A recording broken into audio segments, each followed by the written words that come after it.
In 2016, a Wells Fargo employee sat at their desk. They had a choice: hit their sales quota and keep their job, or expose illegal activity that had defrauded 2 million customers.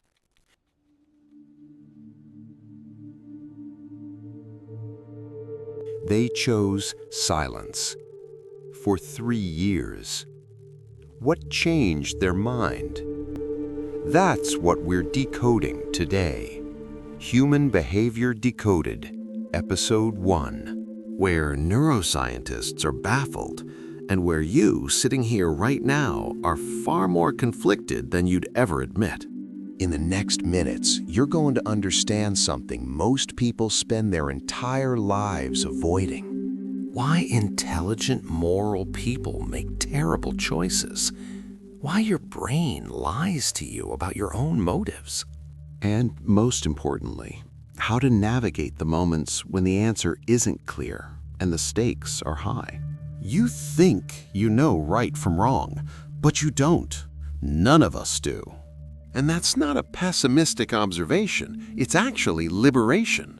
By the end of this episode, you'll have 3 frameworks backed by decades of neuroscience research that actually work when your ethics are truly tested. Spoiler alert, your emotions are smarter than your logic.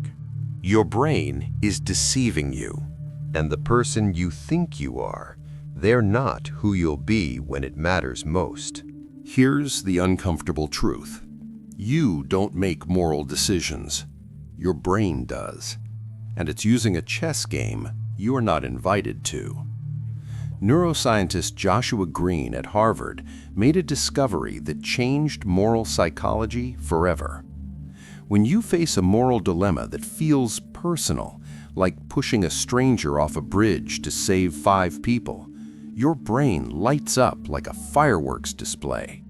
Specifically here, the ventromedial prefrontal cortex, that's your emotional center. It screams no, it feels fundamentally wrong.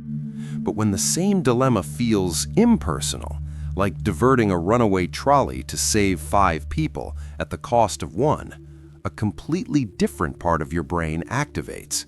Here, the dorsolateral prefrontal cortex, that's your logic center. It calculates coldly, 1 death versus 5 deaths. The math is simple.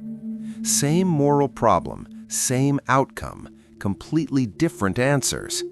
This is the trolley problem.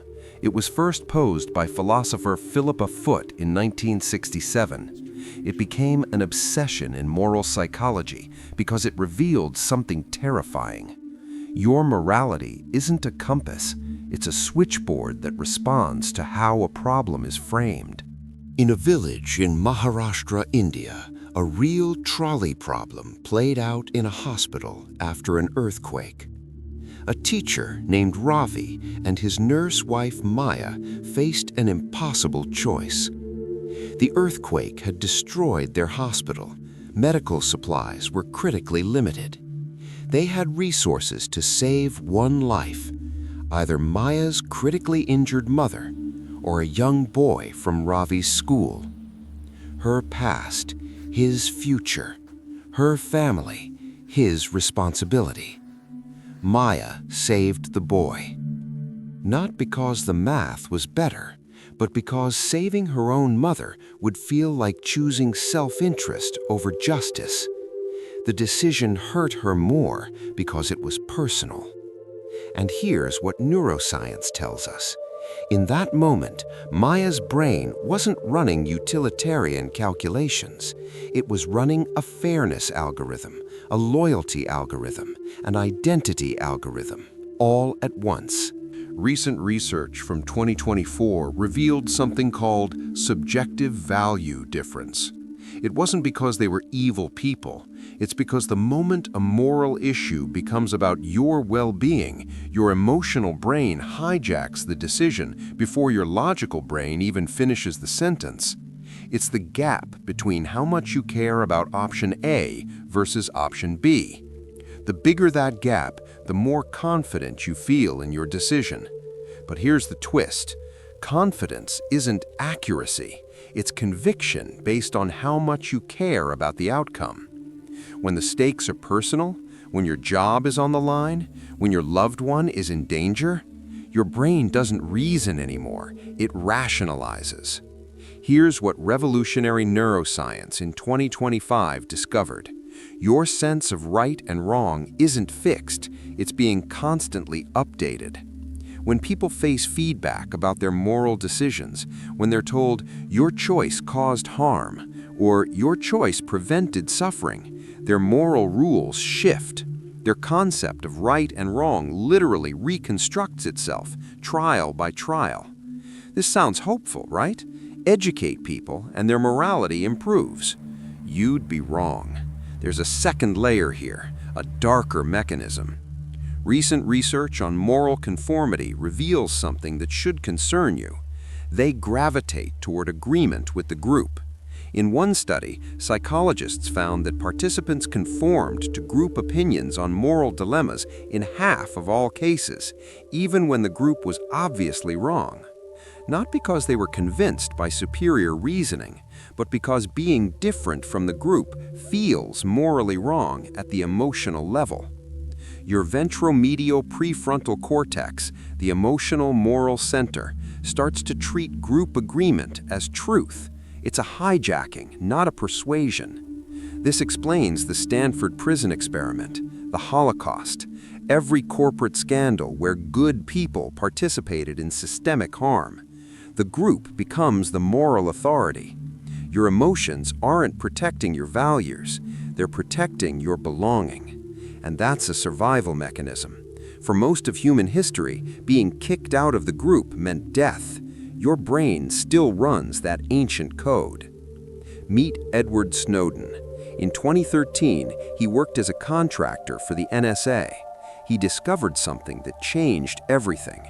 Mass surveillance programs violating constitutional rights on a scale that still defies comprehension. He faced a genuine moral dilemma, not theoretical, real. He could stay silent, preserving his career, his security clearance, his sense of loyalty to his employer, good salary, security, belonging to an institution he dedicated years to. Or he could blow the whistle, knowing it would destroy his life. Psychologist Adam Waits studied exactly this conflict. His research on whistleblowing revealed something profound. Every moral conflict has a hidden structure: fairness versus loyalty, justice versus belonging, abstract principle versus relationship. People who prioritize fairness over loyalty are far more likely to become whistleblowers. People who prioritize loyalty over fairness stay silent. Neither is objectively correct. Both are morally coherent frameworks. Snowden's brain eventually reconstructed what loyalty meant, and it shifted from loyalty to employer to loyalty to constitutional principles. But here's the haunting question. If moral rules are flexible, if they shift based on group pressure and personal stakes and emotional framing, how do you know which of your current moral convictions will survive when they're truly tested? The answer might be that you don't. And that's the point where most people stop thinking and start just existing with the cognitive dissonance. Behavioral economists call this the problem of ethical gray areas. Most ethical business failures don't happen because someone decides to be evil. They happen because the rules aren't perfectly clear. Multiple principles conflict. Everyone around you is normalizing the edge case, and your brain, the one you thought was rational, is already running the justification script before you consciously decide anything. You're not amoral, you're morally flexible. And once you understand that, everything changes. Okay, so your moral compass is broken. Your emotions hijack decisions. Groups corrupt your judgment. So what do you actually do when you're facing a real moral dilemma and you have 48 hours to decide? Here are 3 frameworks that neuroscience and behavioral psychology have validated. They won't guarantee you'll choose right, because right doesn't exist in gray zones, but they'll guarantee you choose with integrity. First framework: separate intention from outcome. When your brain makes a decision, it collapses these two things into one moral object. So if you're deciding whether to sacrifice someone to save 5 people, your brain treats the intention to kill as morally identical to the outcome of death. But neuroscientists studying the prefrontal cortex discovered something crucial. People make different moral judgments when you separate intention from outcome. Here's how to use this in a real dilemma. Say you're offered a promotion that requires managing a team you know will be downsized in the next fiscal year. Your brain's first move: collapse the intention and outcome. If I take this job, I'm choosing to harm these people. Therefore, taking the job is morally wrong. But separate them. My intention is career advancement. The outcome is job loss for others. These are related but distinct. When you separate them, your brain engages slower, more deliberate reasoning. You're no longer fused with the emotional weight of the outcome. You can now evaluate, did I cause the downsizing or did market forces? Is accepting this position advancing justice in any way? This doesn't make the decision easy, but it makes it conscious. Framework 2: map yourself on the fairness-loyalty spectrum. Every moral dilemma has this hidden axis: justice for strangers versus loyalty to your tribe. Whistleblowers like Snowden and Rawah Ammar land here, prioritizing fairness over institutional loyalty. Wells Fargo employees? Here, loyalty to team and job security over fairness to customers. Neither position is objectively wrong, but knowing where you sit changes everything. When facing a dilemma, ask, am I prioritizing fairness because it's right or loyalty because it's safe? Self-awareness turns instinct into strategy. Framework 3: climb the Kohlberg ladder. Level 1: pre-conventional. What's in it for me? Pure self-interest. Level 2: conventional. What will others think? Social approval and group norms. Level 3: post-conventional. What principle survives independent of consequences? Snowden operated at Level 3. Wells Fargo employees, Level 2. Most of us live at Level 2. The framework asks, can I articulate a principle that survives scrutiny? If you can't, you're not there yet. Now integrate all three: intention separation, plus spectrum positioning, plus ladder climbing. Step 1, separate what you intend from what results. Step 2, locate yourself on the fairness-loyalty axis. 2.1 million fake accounts, $3 billion in fines, thousands of employees fired. One employee finally spoke up after 3 years of silence.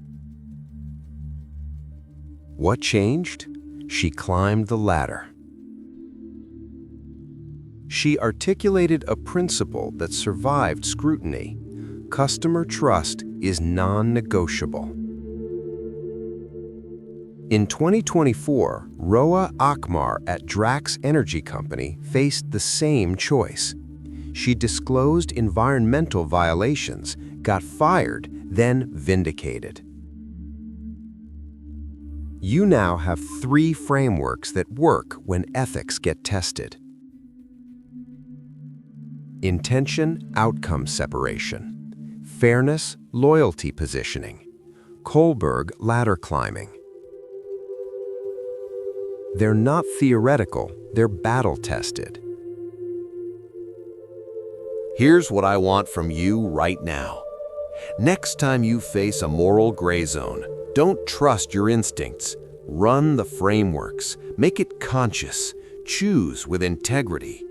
Most people spend their lives reacting to moral dilemmas. You'll master them. Next week, Episode 2 drops. Stay tuned. Ensure you've subscribed to this channel, like and share this video. Thank you for watching.